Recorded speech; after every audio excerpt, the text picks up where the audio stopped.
Sacerdote eficiente. O sacerdote eficiente se distingue dos demais, daqueles que não existem, daqueles que se falam como representantes de Deus para trazer uma mensagem equivocada, uma mensagem falsa, uma mensagem que do nada traz completa destruição para o ser humano, pois o afasta do verdadeiro Deus. Em nome de Deus, traz uma mensagem anátema, como diz Paulo, para ser desconhecida, uma mensagem que não pode e não tem nada a ver com o nosso Deus. Bem, esses falsos profetas vão sofrer muito no destino final dos homens no julgamento. Mas nós temos uma palavra aqui bastante interessante para iniciarmos o nosso estudo em Hebreus capítulo 7, verso 11. Portanto, se a perfeição fosse possível por meio do sacerdote levítico, pois foi com base nele que o povo recebeu a lei, que necessidade ainda de que se levantasse outro sacerdote segundo a ordem de Melquisedeque e não segundo a ordem de Arão? Interessante que a palavra de Deus proíbe terminantemente um outro sacerdócio para além daqueles filhos de Arão dos levitas. No entanto, até então, o sacerdote era o que tinha o pater potestas na sua descendência. Era aquele que o filho mais velho, era o primogênito, esse era o escolhido por Deus. Vamos ver isso na palavra de Deus aqui, nos versos que vamos ler. Mas também é muito interessante que essa sucessão de sacerdotes chamados por Deus, alguns quiseram efetuar as tarefas de sacerdote e as consequências foram drásticas para eles e para os seus seguidores. Portanto, é um chamamento contra aqueles que estão pregando contra a Bíblia, aqueles pregadores que, se dizendo em nome de Deus, trazem uma mensagem completamente fora do contexto bíblico. E isso, advirto, é o que mais estamos vendo pelas mídias sociais, nos programas que, em nome de Deus, levam a contrariedades para com a vontade do nosso Pai.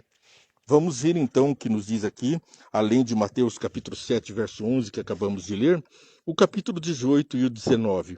O homem como um sumo sacerdote e pó. O homem como pó e sumo sacerdote. Lemos então Hebreus 7, verso 18.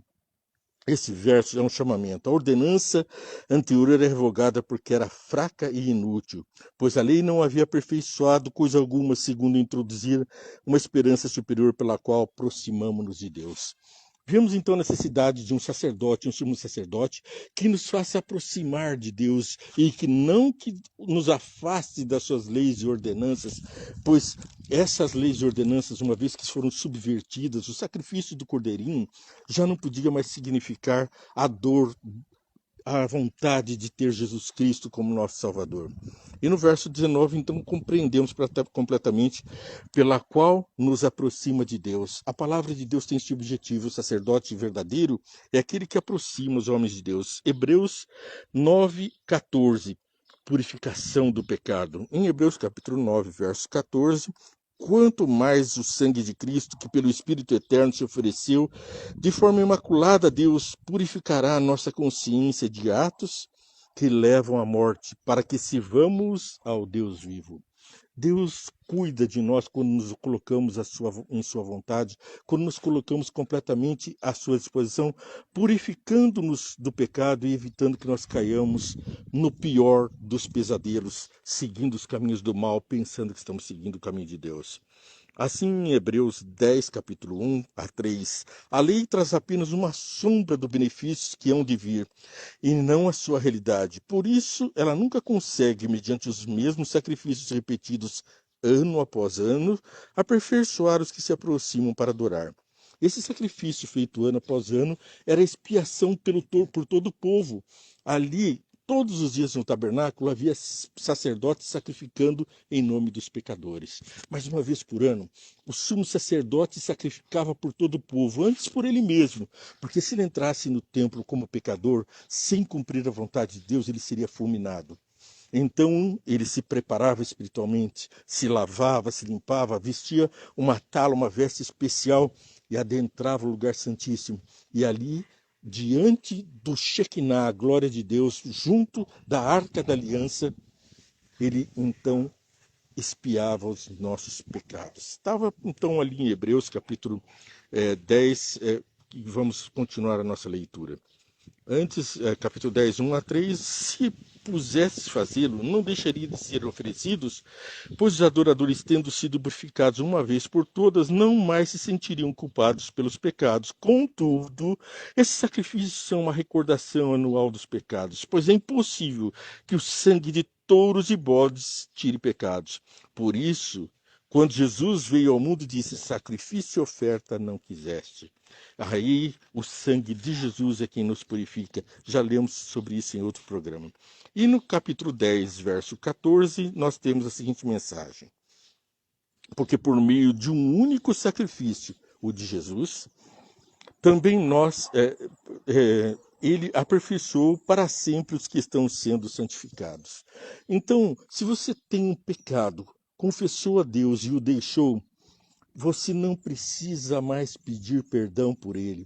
É um sacrifício único que perdoa todo e qualquer pecado confessado e abandonado de uma vez por todas. Não precisa sentir culpa, não precisa sentir qualquer pensamento de pesar. Lógico, se fizermos mal a alguém e essa pessoa está sofrendo, essa dor vai nos acompanhar. Mas isso é um sentimento humano. Para com Deus fomos perdoados. Não é preciso ter nenhum sentimento de culpa, pois fomos lavados pelo sangue de Jesus. Hebreus 10, 17 e 18. Acrescenta. Quem acrescenta? Vamos ver. Dos seus pecados e iniquidades não me lembrarei mais. Percebe? Quando nós nos colocamos, eu vou ler a partir do verso 15, Hebreus 10, 15 e seguintes. O Espírito Santo também nos testifica a esse respeito. Primeiro ele diz: esta é a aliança que farei com eles. Depois daqueles dias, o Senhor, porei as minhas leis no seu coração e as escreverei em sua mente. E acrescenta: dos seus pecados e iniquidades não me lembrarei mais. Onde esses pecados foram perdoados, não há mais necessidade de sacrifício por eles. Entende? Percebe? Jesus morreu e perdoou. Você aceita o perdão ou não? Fica no mundo do pecado porque não tem Jesus? Ou está livre da culpa pelo pecado, do remorso, e também está livre de tornar a pecar pelo poder do Espírito Santo? Esse pecado já não te pertence, mas é fruto de um ato do mal. João capítulo 1, verso 29. É Satanás quem será julgado por esses atos, pois induziu os seres humanos a isto e fomos perdoados. Ele matou o nosso Jesus por conta do nosso perdão. Portanto, não é uma coisa impune o que estamos fazendo aqui. Não é uma leviandade sem qualquer consequência. A consequência vai para além do mal que eu fiz ao meu próximo, deixando de amar ao próximo como a mim mesmo. Eu deixei de amar também a Deus sobre todas as coisas, porque o meu próximo, assim como eu, fomos feitos à imagem e semelhança de Deus. Portanto, um mal feito aqui na terra, uma violação dos mandamentos, dos 4 que nos tornam responsáveis diante de Deus, e os outros mandamentos que dizem da nossa responsabilidade para com os nossos irmãos: não matar, não roubar, honrar pai e mãe. Essas coisas, esses mandamentos, nos põem em direta conexão ou em desconexão com Deus, porque se aviltamos um semelhante, ou se tomamos o nome de Deus em vão, em piadinhas, desrespeitamos os mandamentos, não honramos ao nosso Deus como também o nosso Pai, então nós estamos fatalmente descumprindo a essência dos 2 mandamentos que Jesus resumiu os demais: honra teu Deus sobre todas as coisas e ao teu próximo como a ti mesmo. Bom, então nós vemos aqui no João capítulo 1, verso 29, no dia seguinte, João viu Jesus aproximando-se e disse: vejam, é o Cordeiro de Deus que tira o pecado do mundo. Ele tira o pecado meu, o teu, ele tira o pecado do mundo. Fica com o pecado quem se abraça com Satanás, com o pecado, quem se debruça e se sacrifica em nome dele. Mas vamos ver o sacerdócio. Aqui nós temos que compreender quem são os verdadeiros sacerdotes. Números 3, verso 10. Encarregue Arão e seus filhos de cuidar do sacerdócio. Qualquer pessoa não autorizada que se aproximar do santuário terá que ser executada. Aqui o verso 9 explica: dedique os levitas a Arão e a seus filhos. Eles serão escolhidos entre os israelitas para serem inteiramente dedicados a Arão. Encarregue Arão e seus filhos de cuidar do sacerdócio. E aqui então Deus explica: Eu mesmo escolho os levitas dentre os israelitas em lugar do primeiro filho de cada mulher israelita. Está no verso 12. Portanto, até Moisés e Arão era o primogênito, o sacerdote do lar, a pessoa dedicada. O pai representava ali, então, o Pai Celeste. E o primogênito representava a mensagem que tinha a ser levada, a mensagem de Jesus. Então, um papel especial, aquele que carregou os outros irmãos no colo, aquele que tem sentimento maior de prezar os irmãos do que os irmãos mais novos que não tomaram no colo aquele bebezinho, o filho mais velho. Sempre os mais velhos carregaram de alguma forma, cuidaram, zelaram, aprenderam a amar de uma maneira paternal os demais irmãos. A fraternidade, a irmandade é inerente, está no coração dos homens. Nós obedecemos a Deus e amamos ao próximo como a si mesmo, e os nossos próximos mais próximos são os nossos irmãos. Mas o amor fraternal, representando o Pai, ele vem daquele que toma cuidado, toma zelo. Vai lá cuidar do teu irmão. A gente pega quando ele cai, a gente cuida. E esse amor do filho mais velho passou agora, segundo a escolha de Jesus, para o sacerdote. Portanto, o pastor tem que amar as suas ovelhas como Jesus amou. Ele tem que dedicar-se a elas como o pai, com a mensagem do pai, como o filho mais velho. E então ele assume um sacerdócio não só por uma família, mas por toda a família de Deus. E nós vamos ver depois a sequência dessa escolha e a escolha de Deus. Aqui também lemos o verso 12. Eu mesmo escolho, é que diz o Senhor. Números 16, verso 28, vamos ver as consequências das más escolhas. E vamos perceber que aqueles que estão escolhendo, os sacerdotes, padres, bispos, religiosos, mitos, santos, entidades espirituais para serem os seus sacerdotes estão num caminho muito perigoso, porque nós temos um sacerdote que é o nosso Jesus, que veio por nós, e temos uma só verdade, a palavra de Deus, e temos esse cuidado do Pai para conosco, para nos ensinar o caminho de Deus. Números 16, 28. Assim vocês saberão que o Senhor me enviou para fazer todas essas coisas e que isso não partiu de mim. É Moisés quem estava falando, sendo ali assentado por pessoas do povo, quem diz, só você é santo, nós também somos santos, vamos também fazer oferendas a Deus, vamos tomar esses utensílios santos, porque nós também podemos sacrificar ao Senhor. E aqui então nós vemos Datã e Abirão cometendo um grande pecado, indo contra a vontade de Deus por orgulho, se sentiram chamados, mas não tinham a mensagem, se sentiram chamados, apenas chamados pela influência, pelo poder, pelo dinheiro, mas não tinham a essência, a obediência para com Deus, e não ouviram a profecia, o chamado à repreensão. Resultado, 31. Assim que Moisés acabou de dizer tudo isso, o que ele tinha dito? Ele lançou um desafio. Se vocês acham que eu vim aqui sem ter um chamado de Deus, então se o chão não se abrir debaixo de vocês, uma coisa inédita, inusitada, tudo isso eu estou recitando que está entre o verso 28 e 31 de Números capítulo 16. Pois bem, se isso tudo não acontecer, então vocês estão livres desse assunto. Assim que Moisés acabou de dizer tudo isso, o chão debaixo deles fendeu-se, a terra abriu sua boca e os engoliu juntamente com suas famílias, com todos os seguidores de Corá e todos os seus bens. Desceram vivos à sepultura com tudo que possuíram. A terra fechou-se sobre eles e pereceram, desaparecendo do meio da assembleia. Diante dos seus gritos, todos os israelitas em redor fugiram gritando, a terra vai nos engolir também.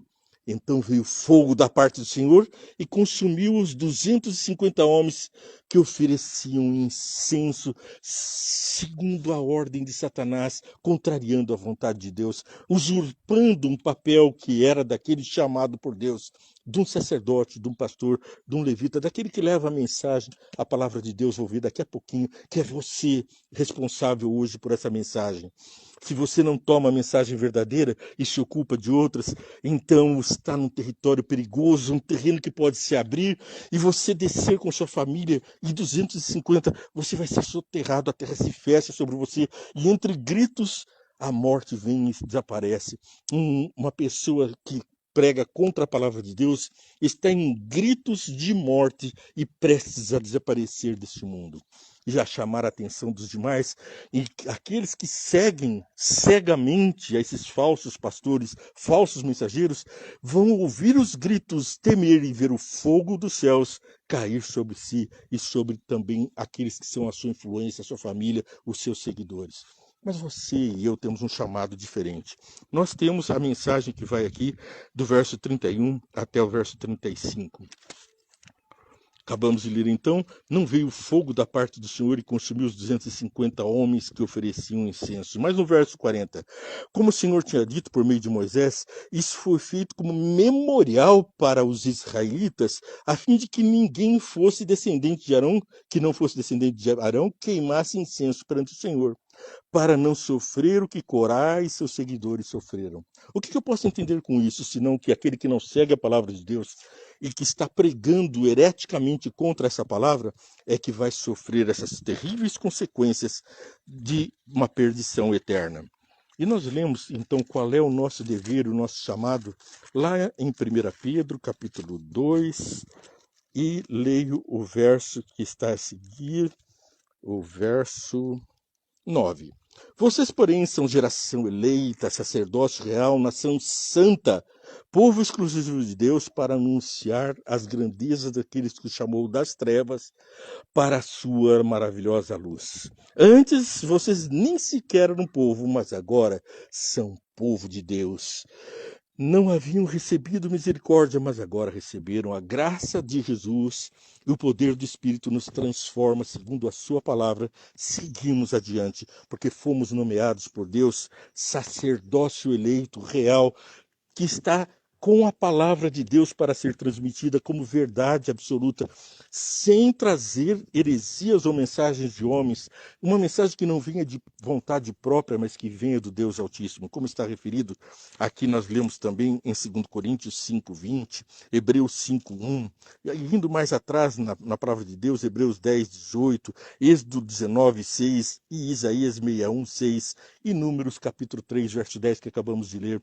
São versos que dizem que você é um mensageiro autorizado por Deus para estudar essa palavra e transmitir a outros, para você curtir essa palavra, compartilhar esse programa, seguir essa programação, orar por nós para que nos mantenhamos fiéis à palavra.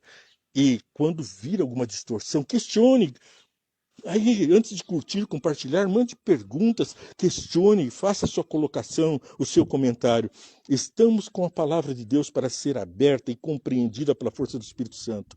Se você tem uma discordância, ore ao Pai dos céus que mande o Espírito Santo para nós. E assim vamos ter a plena luz da palavra de Deus para podermos compartilhar segundo um verdadeiro profeta, um verdadeiro servo de Deus, um sacerdócio real, eleito pelo Pai, chamado pelo Pai. Você e eu, juntos, compartilhando e multiplicando o pão neste mundo que está sedento e com fome. Que Deus te abençoe. Vamos orar. Pai querido, acabamos de ter aqui uma lição perigosa e preciosa da tua palavra, que devemos ser fiéis na nossa comissão de seguir adiante com a verdade. Abençoa todos que estão participando, para que nós sejamos mensageiros do Deus Altíssimo pela palavra, seguindo exatamente, sem qualquer colocação própria, mas com a vontade do Espírito Santo, interpretando a sua palavra de maneira correta e levando uma mensagem adiante. Que cada um seja uma mensagem viva, que cada um seja uma mensagem, uma tocha viva a iluminar esse mundo em nome de Jesus. Amém. Que Deus te abençoe e faça prosperar. É o que desejo em nome de Jesus e te espero amanhã.